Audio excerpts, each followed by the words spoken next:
students, today we are going to study about the physics. So very important topic in the physics. Okay.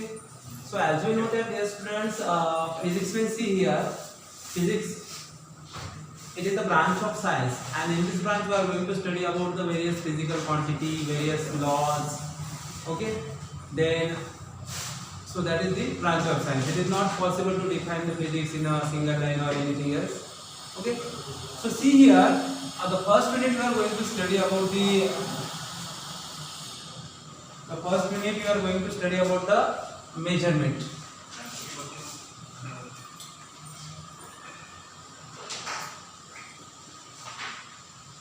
Now see here, this measurement plays a very important role. Measurement is a very important in our, not only in the science but in our day-to-day life also. So now see here, in science the measurement, why there is a need of measurement is here. Now whenever you are going to perform any activity or any experiment or any research, at that time measurement is very important. So at that time measurement is very important in science and in our day-to-day life also. Now see here, early in the morning,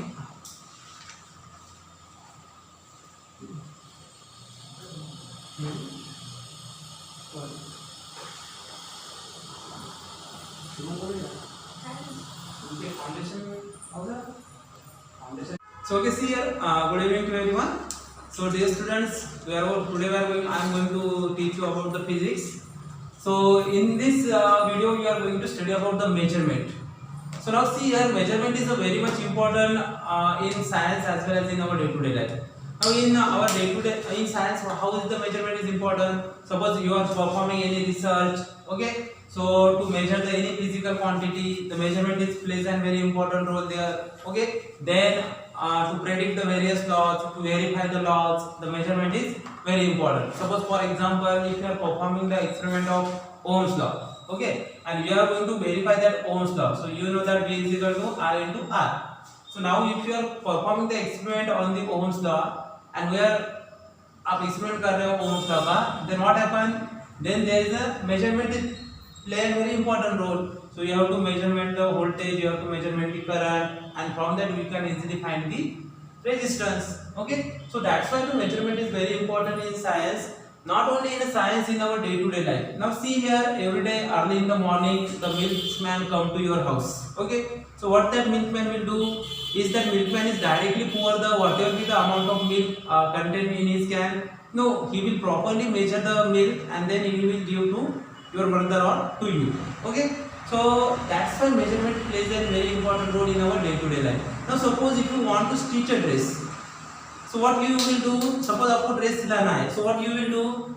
तो आप क्या करते हो? First you will be approached towards the tailor. तो पहले क्या करोगे? आप टेलर के पास जाओगे. What will the tailor will suggest you?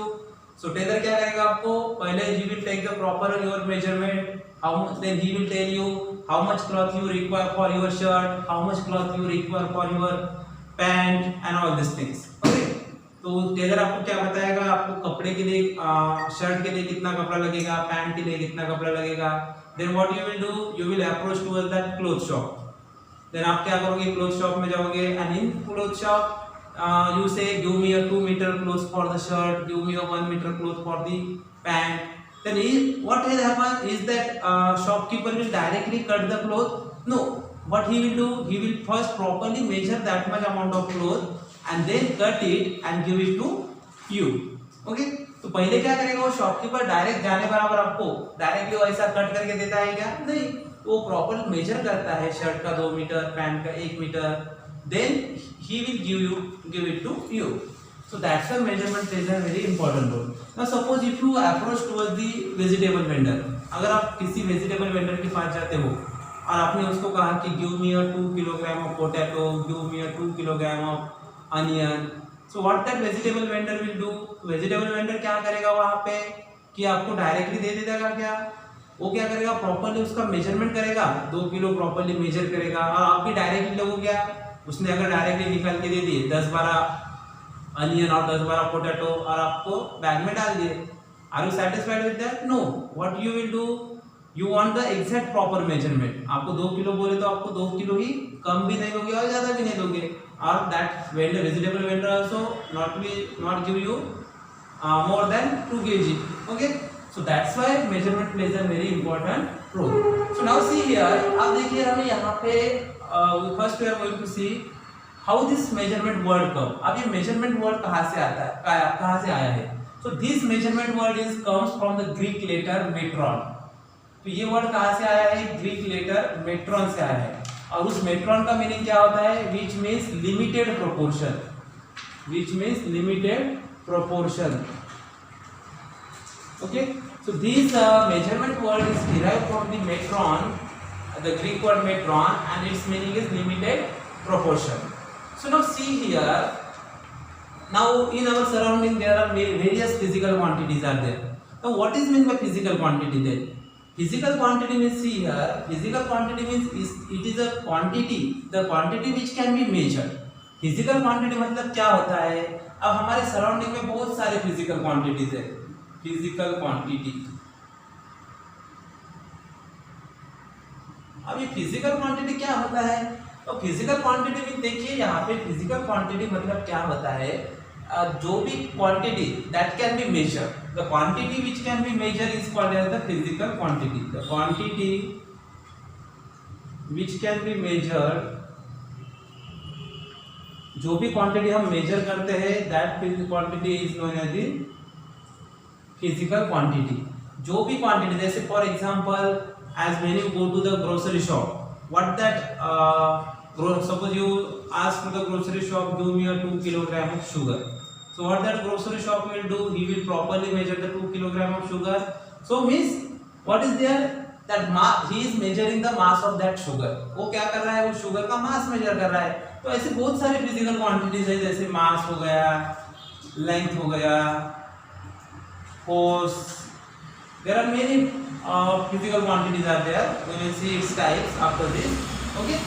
तो हमारे सराउंडिंग में बहुत सारे फिजिकल क्वांटिटीज है, जैसे mass, length, time, all these are the physical quantities.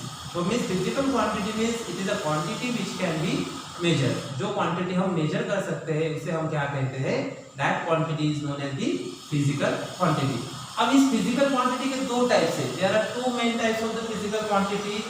One is your fundamental physical quantity. पहला है इसका fundamental physical quantity, fundamental physical quantity.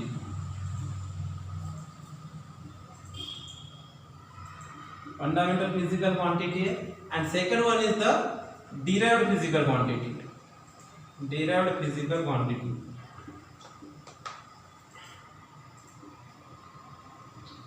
अब फंडामेंटल फिजिकल क्वांटिटी मतलब क्या होता है? अब फंडामेंटल फिजिकल क्वांटिटी में see here, first we are going to study about the fundamental physical quantity. Fundamental physical quantity मतलब ऐसी फिजिकल क्वांटिटी अगर हमें मेजरमेंट करना रहा, so we are not depend on the any other physical quantity for its measurement. Means here, suppose if you are going to measure any physical quantity, okay, and you can directly measure that physical quantity without depending on any other physical quantity. मतलब suppose आपको मास major करना है. suppose मेरे पास एक object है, तो मेरे पास ऐसा एक ऑब्जेक्ट है, suppose एक वुडन ब्लॉक है. अब इस ब्लॉक का मुझे मास मेजर करना है. So how I can measure the mass? अब मैं यहाँ पे इसका मास कैसे मेजर करूंगा? अब मेजरमेंट मतलब एक्चुअली क्या होता है? तो मेजरमेंट मतलब देखो यहाँ पे कोई भी, वो मैं बाद में और डिटेल में एक्सप्लेन कर दूंगा. Means any physical quantity which can be measure with reference to some standard. Measure करने मतलब हम क्या कर रहे हैं? We are comparing some unknown quantity with some known quantity. मतलब हम किसी अननोन क्वांटिटी को किसी नोन क्वांटिटी से कंपेयर कर रहे हैं. मतलब जैसे ये वुडन ब्लॉक हो गया, इसका मास है सपोज 5 किलोग्राम. मतलब यहाँ पे क्या हो गया? उसके लिए क्या है, यहाँ पे किसी स्टैंडर्ड से इसका हम, ये क्या हो गया? किलोग्राम क्या है? इसका स्टैंडर्ड है, उसे यूनिट कहते हैं हम, वो बाद में मैं बताऊंगा. Okay, so that is called as the unit. I will explain it afterwards. Okay, तो यहाँ पे ये क्या हो गया? 5 kilogram means the mass of this wooden block is 5 kilogram. It means that, इसका मतलब क्या हुआ कि इसका मास 5 किलोग्राम है. Means it is the 5 times as that of the standard. मतलब मास मेजर करने का स्टैंडर्ड क्या हो गया? Kilogram is the standard for the measurement of mass. Okay, and its mass is 5 kilogram, मतलब it is the 5 times as that of the standard. जो standard है उससे कितना है? ये 5 टाइम्स है. ओके, अब इसका मास मेजर करना है मुझे, तो अब क्या करोगे, हम directly I can directly put that wooden block in the weighing scale and I can get the mass. Is there is any requirement for me to know the volume of that wooden block or anything else? No, I can directly कोई भी object रख, जैसे आपको sugar है, sugar का मास major करना है तो हम क्या करेंगे, कितना किलोग्राम है, we will directly put it in the, हम उसको डायरेक्टली इसमें डाल देंगे पैन में, वेइंग स्केल में, we will get the mass. तो फिजिकल फंडामेंटल फिजिकल क्वांटिटी मतलब क्या होता है, the physical quantity, see here, the physical quantity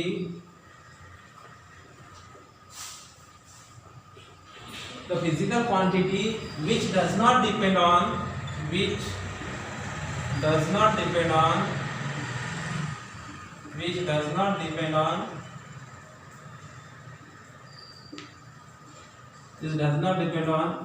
any other physical quantity,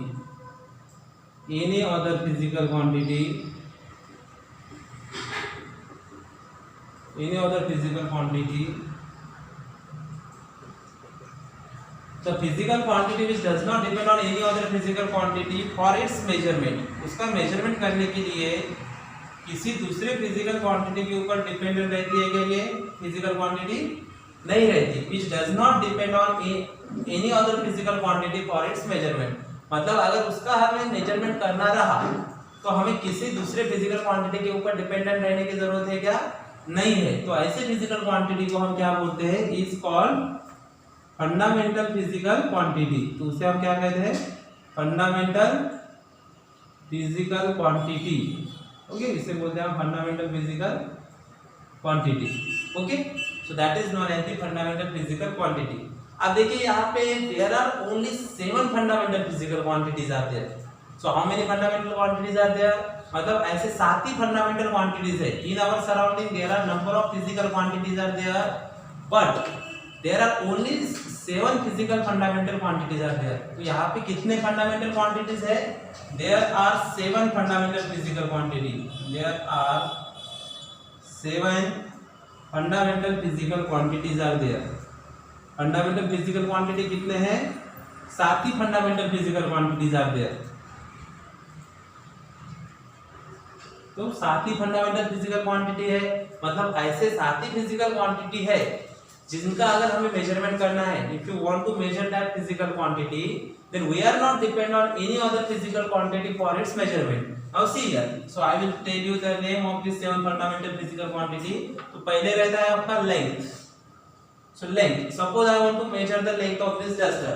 अब मुझे इस डस्टर का लेंथ मेजर करना है. So what I will do is, it is necessary for मी, ऐसा जरूरी है कि इस डस्टर का मुझे वॉल्यूम मालूम होना जरूरी है, इसका मास मालूम होना जरूरी है. नहीं, तो मैं क्या करूंगा, डायरेक्टली स्केल लूंगा and I can directly measure the length of this duster. Okay, then length, second one is mass. अब इसी डस्टर कंसीडर करते हैं. अब इस डस्टर का मास मेजर करना है मुझे. ओके, इस डस्टर का मुझे मास मेजर करना है, तो क्या करूंगा, मैं डायरेक्टली इसको वेइंग स्केल में रख दूंगा. I will get the mass. Is it necessary for me to know the length of this duster, to know the area of this duster. ऐसा जरूरी है क्या मेरे लिए कि मुझे इसका लेंथ मालूम नहीं रहा तो मैं इसका मास मेजर नहीं कर सकूंगा, इसका एरिया नहीं मालूम रहा तो मैं इसका मास मेजर नहीं कर पाऊंगा. No, it is not required. Okay, तो mass, second physical fundamental physical quantity. Then time. अगर आपको टाइम, जैसे कोई भी शॉर्ट इंटरवल मेजर करने का हम क्या करते हैं, स्टॉप वॉच काम कर देते हैं. ऐसा जरूरी है क्या कि उसके लिए कोई और मास मालूम होना जरूरी है. जैसे अगर सपोज आप यहाँ से स्टार्ट किया अपनी जर्नी, सिंपली आपको टाइम मेजर करना है. अब वहां तक जाने तक आपको दूसरे गांव तक, suppose you start your journey from Pusar and you want to go to the any other place. Okay, तो आपको कितना टाइम लगेगा, आप जस्ट स्टॉप वॉच स्टार्ट कर दीजिए और वहां पे रिच करने के बाद बंद कर दीजिए, तो आपको सिंपली टाइम मिलेगा. ऐसा जरूरी नहीं है वो बाद में स्पीड वगैरह में, अगर वहाँ पे स्पीड निकालना है तो हम टाइम, वहाँ पे वो चीज़ें बाद में आती है. पहले हमें टाइम के ऊपर डिपेंड, मतलब टाइम मेजर करने के लिए ऐसा जरूरी नहीं है कि suppose any person is walking, suppose एक पर्सन ए प्लेस से स्टार्ट किया वॉकिंग, बी प्लेस तक आया, तो यहाँ से यहाँ तक जाने के लिए ऐसा जरूरी नहीं कि उस पर्सन का मास हमें मालूम होना जरूरी है ना, लेंथ मालूम होना जरूरी. सिंपली हम यहाँ पे स्टॉप वॉच स्टार्ट कर देंगे, बी पे आने के बाद बंद कर देंगे, तो हमें टाइम मेजर कर सकते हैं. देन सिम 4 electric current. Electric current, okay, electric current भी फंडामेंटल फिजिकल क्वांटिटी है, okay. Then second fifth one is the temperature.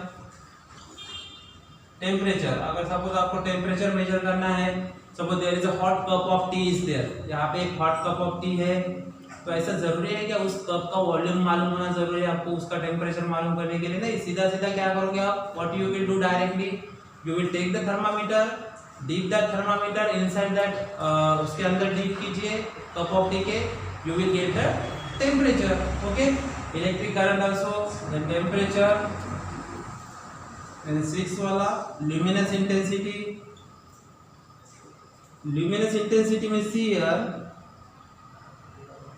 अब ल्यूमिनस इंटेंसिटी मतलब क्या होता है, देखो यहाँ पे सपोज यहाँ पे एक ट्यूब लाइट है, सब आपके घर के at your home there is any light is there, okay, and suppose the area of that your room is suppose for example 100 metre square, okay. So आपके घर पे एक लाइट चालू है और उसका उस रूम का एरिया है 100 मीटर स्क्वायर, सो उसके यूनिट एरिया में ये लाइट जितना भी लाइट इमिट करेगा इन यूनिट एरिया, सो उनको क्या बोलते हैं, that is called as the luminous intensity. तो उसके क्या बोलते हैं, ल्यूमिनस इंटेंसिटी बोलते हैं, okay. Amount of light emitted by given source of light unit area, unit area में जो भी लाइट इमिट करता है तो उसे बोलते हैं ल्यूमिनस इंटेंसिटी। एंड लास्ट है सेवंथ वाला amount of substance.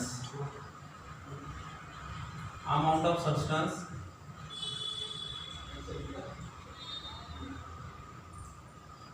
Okay. So this is the amount of substance is the seventh fundamental physical quantity. तो ऐसे 7 फंडामेंटल फिजिकल क्वांटिटीज है यहाँ पे, मतलब इनका अगर हमें मेजरमेंट करना रहा, so we are not depend on any other physical quantity for its measurement. तो हमें किसी दूसरे फिजिकल क्वांटिटी के ऊपर डिपेंडेंट रहने की जरूरत है क्या? नहीं। So we are not depend upon any other physical quantity for its measurement. So such a physical quantity is known as the fundamental physical quantity. So fundamental physical quantity, it is clear, the physical quantity which does not depend on any other quantity for its measurement. मतलब ऐसी physical quantity जिसका अगर हमें measurement करना है तो हमें किसी दूसरे physical quantity के ऊपर dependent रहने की जरूरत है क्या? नहीं। So that is called as the fundamental physical quantity. And how many fundamental physical quantities are there? There are 7 fundamental physical quantities are there: length, mass, time, temperature, electric current, amount of substance and luminous intensity. So these are the 7 fundamental physical quantities. Now the next is the derived physical quantity. अब derived physical quantity मतलब क्या होता है ये देखेंगे। तो same definition है fundamental quantity. In case of fundamental quantity what happen? In case of fundamental quantity what happen? It is not depends on any other physical quantity. But derived physical quantity, see in its name, its definition is given derived. Derived means, see here, means these physical quantities are derived from fundamental physical quantity. So means they are depend on fundamental physical quantity for their measurement. Means see here, suppose derived physical quantity. अब देखिए यहाँ पे derived physical quantity, derived physical quantity. Now derived physical quantity means, see here, अब derived physical quantity मतलब क्या होता है? Derive क्या मतलब किसी से तो भी ये मिल रही है, ऑब्टेन किया जा रहा है, means that quantity is obtaining from certain physical quantity. मतलब ऐसी फिजिकल क्वांटिटी किसी दूसरे क्वांटिटी से हम उसको डिराइव कर रहे हैं। जैसे फॉर एग्जांपल फोर्स हो गया, अगर हमें फोर्स फाइंड करना है तो क्या करना पड़ता है? Mass into acceleration. और एक्सेलरेशन भी क्या होगा? सपोज सिंपली फोर्स, ठीक है, हम पहले वेलोसिटी ले लेंगे, मतलब आपको इजी जाए। तो वेलोसिटी कैसे, अगर आपको वेलोसिटी मेजर करना है तो वेलोसिटी को हम कैसे डिराइव कर रहे हैं? डिस्टेंस, डिस्प्लेसमेंट अपॉन वेलोसिटी मतलब क्या होता है? Displacement per unit time. Rate of change of displacement is called as the velocity, है ना। तो वेलोसिटी कैसे डिराइव करेंगे? Displacement upon time. Displacement means nothing but the distance travel by given object in a specific direction. मतलब यहाँ पे velocity अगर हमें मालूम डिराइव करना है तो हमें डिस्प्लेसमेंट मालूम होना जरूरी है, टाइम मालूम होना जरूरी है ना। तो यहाँ पे we are indirectly means we are depend upon the displacement and time. मतलब डिस्प्लेसमेंट मतलब नथिंग बट क्या हो गया? लेंथ ही हो गई ना, ओके। तो यहाँ पे हम डिस्प्लेसमेंट पे भी डिपेंडेंट है और टाइम पे भी डिपेंडेंट है।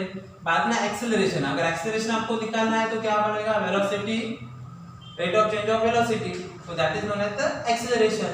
मतलब ऐसी physical quantity, the physical quantity which depends on two or more fundamental quantity for its measurement. मतलब ऐसी physical quantity, it is a such a physical quantity, if you are going to measure that physical quantity, we are depends upon two or more fundamental physical quantity for its measurement। मतलब derived physical quantity मतलब ऐसी physical quantity है अगर जिसका आपको measurement अगर करना है, if you want to measure that physical quantity, उसका अगर आपको मेजरमेंट करना है तो आपको दो या दो से ज़्यादा फंडामेंटल फिजिकल क्वांटिटी के ऊपर डिपेंडेंट रहना पड़ता है। तो उस फिजिकल क्वांटिटी को हम क्या कहते हैं, derived physical quantity। तो देखिए डेफिनेशन कैसे आएगा फिर इसका, the physical quantity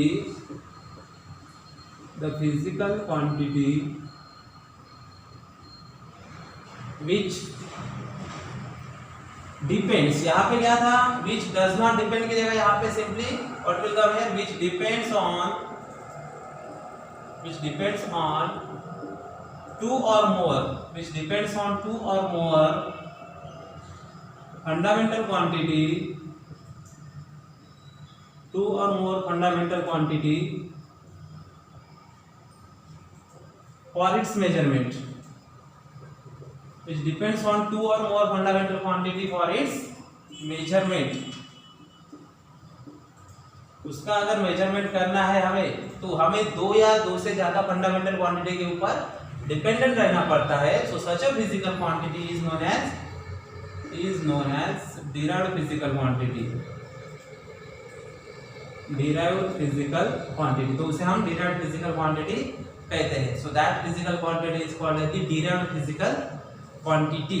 ओके, जैसे फॉर एग्जांपल अभी लिए हमने derived physical quantity जितने भी ये सात छोड़ के रिमेनिंग ऑल आर दी, दो फिजिकल क्वांटिटी ऐसे भी है, they are called as they are neither fundamental nor derived, उनको बोलते हैं सप्लीमेंट्री फिजिकल क्वांटिटी। ओके, उसमें है प्लेन एंगल और सॉलिड एंगल। तो एग्जांपल इसका क्या आएगा, जैसे वेलोसिटी हो गया, एरिया हो गया, then force, acceleration etcetera. So these are the derived physical quantity. अब ये दो derived फिजिकल क्वांटिटी छोड़ के भी और दो क्वांटिटीज है, वो they are neither fundamental quantity nor derived physical quantity, they are called as supplementary physical quantity. तो उन्हें हम क्या बोलते हैं, सप्लीमेंट्री फिजिकल क्वांटिटी बोलते हैं। एक है प्लेन एंगल और एक है सॉलिड एंगल। प्लेन एंगल मतलब हमारा 2 डायमेंशन में रहता है और सॉलिड एंगल 3 डायमेंशन में रहता है। Okay, so this is about the fundamental and derived physical quantity. Okay, तो fundamental physical quantity it does not depend on any other physical quantity for its measurement। and how many fundamental quantities are there? There are 7 fundamental quantities are there। and derived physical quantity means these are the quantities which depends on 2 or more fundamental quantities for its measurement। दो या दो से ज्यादा fundamental quantity के ऊपर वो dependent है, तो उसे हम क्या कहते हैं, derived फिजिकल क्वांटिटी कहते हैं। Okay, so this is about the derived physical quantity. और जो सात छोड़ के बाकी के सभी all these are the derived physical quantity। now see here these physical quantities are expressed। कोई भी फिजिकल क्वांटिटी कैसे एक्सप्रेस किया जाता है, it is express in terms of magnitude and unit.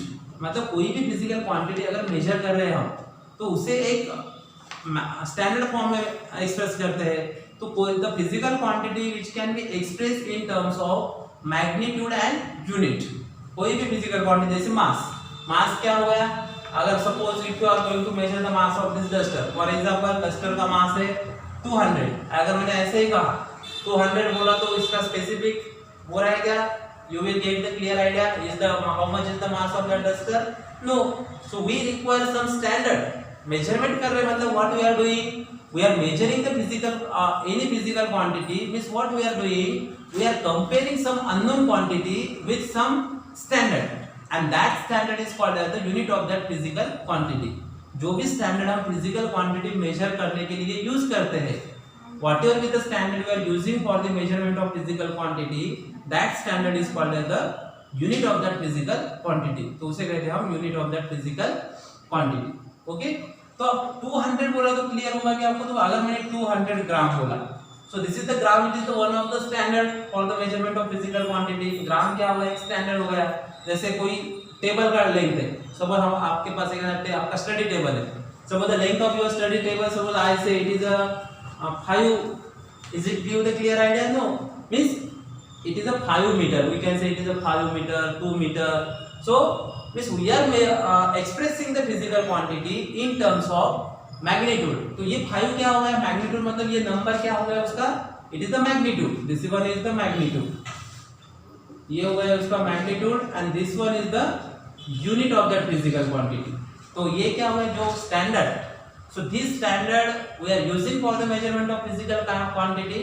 That standard is called as the unit of that physical quantity. तो उसी standard को हम क्या कहते हैं, उसका यूनिट कहते हैं. That standard is known as the unit of that physical quantity. तो उसे हम, तो physical quantity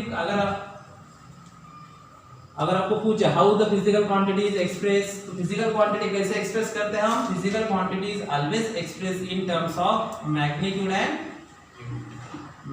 and unit. Okay, in terms of magnitude and unit. Magnitude और यूनिट के फॉर्म में हम फिजिकल क्वांटिटी मेजर करते हैं. और यूनिट मतलब क्या हुआ, the standard which is used for the measurement of physical quantity.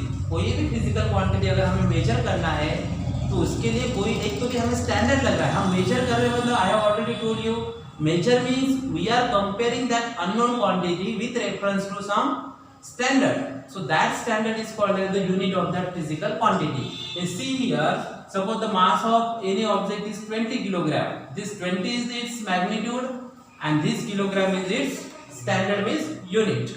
Okay, suppose the length of any is 25 meter. So 25 is the क्या हो गया, this is the magnitude and this is the unit of standard. Okay, so now see here, अब ये जो units है, this unit must have certain requirements. Unit मतलब क्या होता है, यूनिट का अगर डेफिनेशन आपको करना है, if you want to define the unit, तो unit how we can define the unit. So we can define unit as, unit हम ऐसे डिफाइन कर सकते हैं, the standard used for the measurement of physical quantity.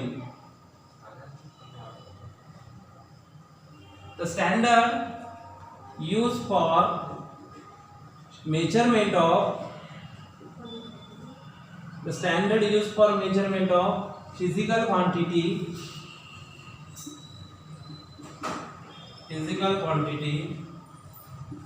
is called unit of that physical quantity. जो भी standard हम उस फिजिकल क्वांटिटी को मेजर करने के लिए यूज करते हैं, that is called as the unit of that physical quantity. तो उसे कहते हैं हम उसका यूनिट कहते हैं. अब इस यूनिट्स के भी कुछ रिक्वायरमेंट्स रहते हैं.